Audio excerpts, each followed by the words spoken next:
And some of these guys that we've got out there with options to get you the ball so we can dream of visions of sugar plums around here. That was my best impression of how he would say it. Shannon, what is going on here? This is classic Jerry. This is Jerry being about Jerry. Skip, I'm a firm believer that Jerry is about showing box office, and he'd rather have a high-flying offense, kind of like the 2007 Patriots or like what the Broncos put on the field, even Kansas City, as opposed to a championship. He knows he doesn't need Kyle Pitts. He knows he needs defensive guys. He's had an outstanding offense. It's not his problem, but it's his inability to stop the other team has been his problem. But he doesn't want that, Skip. Jerry Jones would love to be involved in ball games like they saw last year, Skip. It come down to the wire, box office. They're down 15, they're down 20 points, and Dak brings them back. And even if they lose, boy, that was some exciting football, wasn't it? I like what we made of. That's what Jerry is, Skip. You think Jerry Jones is the only team, the Cowboys are the only team that's talked to Kyle Pitts? Most of the other teams, they just didn't put a video together and release it so everybody can see it. Normally what happens, the head coach would speak to him, the general manager, vice president of operations, VP, he would speak to him, and that's it. But this is about Jerry, because Jerry does everything. Jerry's the coach, Jerry's the general manager, Jerry's the VP, so this is what Jerry does. Unfortunately, he's not going to be there at 10. Kyle Pitts is not going to be there at 10. And even if he was, you don't need him. You need defense, Jerry. If Micah Parsons is there, if Pat Surtain II is there, that's what you need. But, hey, Jerry knows, he forgets just how good the defenses were. Skip, I think because you had the triplets. You had the big names. You had Troy. You had Emmett. You had Michael. Skip, you had the headliners on that side of the ball. But you covering them knew how great those defenses were. Those 3 Super Bowl teams, none was outside the top 5 in points allowed. They had Charles Haley. They had Skip, they were loaded deep, like they had a rotation.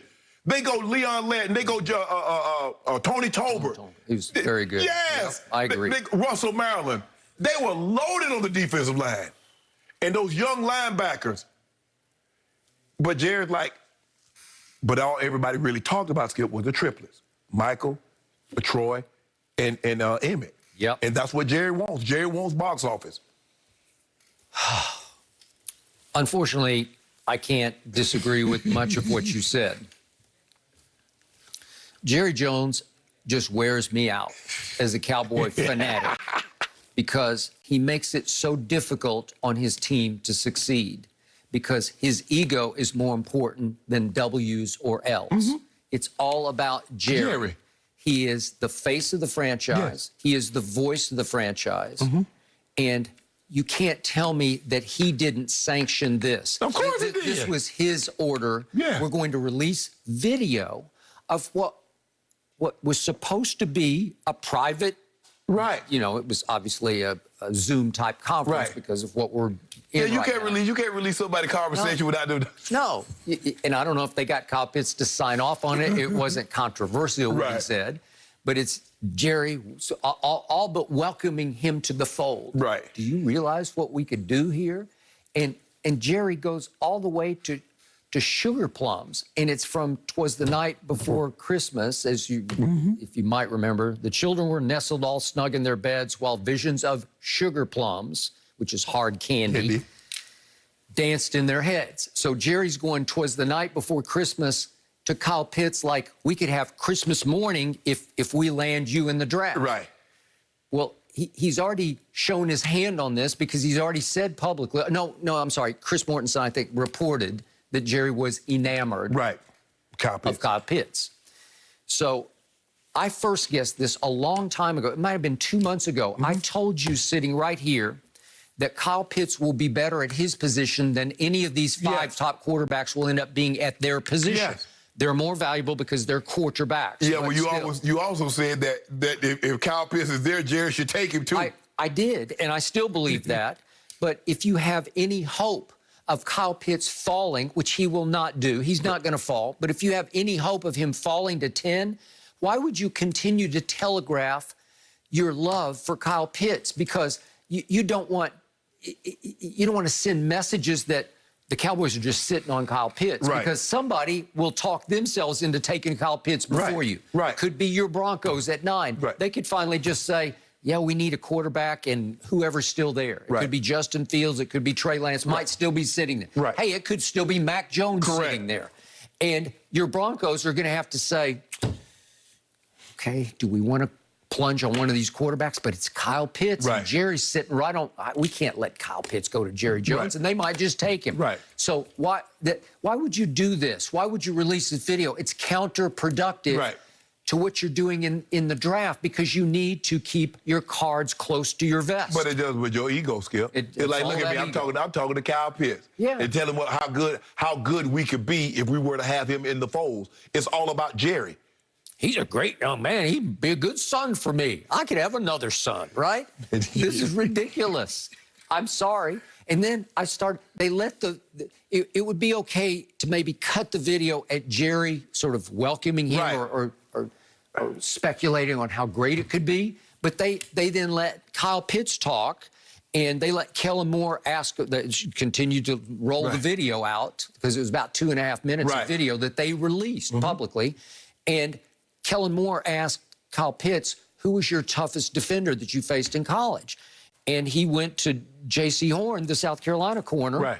And he said, well, we're good friends and we compete hard against each other. And I looked it up. They played October 3rd. It was at Florida. It was 38-24 Florida. And Kyle Pitts caught 4 for 57. Not one of his bigger games numbers-wise, but 2 went for touchdowns of 15 yards and 4 yards. Well, is Jerry trying to send a message? Is he trying to soften the blow because they've fallen in love with J.C. Horn at 10 instead of Patrick Surtain, who I'm all in on? Or Caleb Farley, maybe? Or is he trying to send a message to prepare Cowboy Nation for we're going to take J.C. Horn at 10 instead of Patrick Surtain? And he got blessed by Kyle Pitts. So we send out the video. None of this helps your position in the draft because you don't want anybody to know anything about what your final decision is, right? Yeah, that's why teams don't release who they've talked to. A lot of times guys get drafted, Skip, and say, well, I really never even talked to this team. So I'm surprised that I went there because I never had a conversation. They never, obviously they didn't have the combine this year, but when we had the combine, I didn't go in for a pre-draft, anything like that. So, but this is Jerry. Okay, all right. So Nate Davis, USA Today's football writer, has a mock draft up right now. You can see it. I looked at it this morning. He's got Dallas trading up to number 4 to take Kyle Pitts. And I'm not all in on that. I would take him if he fell to 10, but you can't. You would have to pay. You would give up next year. That is correct. 22 and 23 first rounders. You would have to pay a quarterback price for a kid to go to top 5? To go to 4 to Atlanta for a kid who does not play quarterback. As much as I love Kyle Pitts, he's going to touch the ball, I don't know, maybe you throw him 12 targets a game and catch 10 of them. Well, the quarterback's going to touch the ball, what, 65 times. Right? Okay? So it's a quarterback's game. I say it all the time.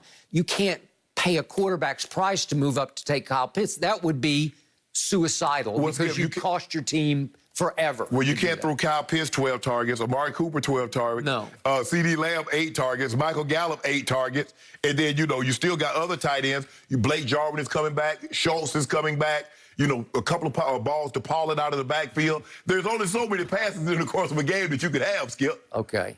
So Mel Kiper has, he's got the trade of New England going up to 10 to take Justin Fields at 10. Is that right? I think it's Justin Fields. And Dallas going back to New England spot at 15 to take J.C. Horn. So maybe there's something going on there. Because they said that Miami is going to go from 6 to 4 to take Kyle Pitts, going to trade with Atlanta. So, you know what, Skip? I'm ready for Thursday to come. I don't know about you, but I'm ready for Thursday to come. I'm tired of all the mocks. I just want to see. In my lengthy career of studying drafts, I have never seen one where the mocks are so all over the map as this one. Especially when it comes to 5 quarterbacks who could go boom, boom, boom, boom, boom at the top, or they could go all over the map. Most mocks, all the mocks that I've seen, Skip, quarterbacks are going to be off the board in the first 3.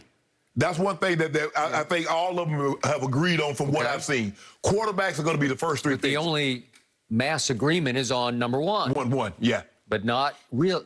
I guess Zach Wilson. Yeah, Jack Wilson started to pick up some steam for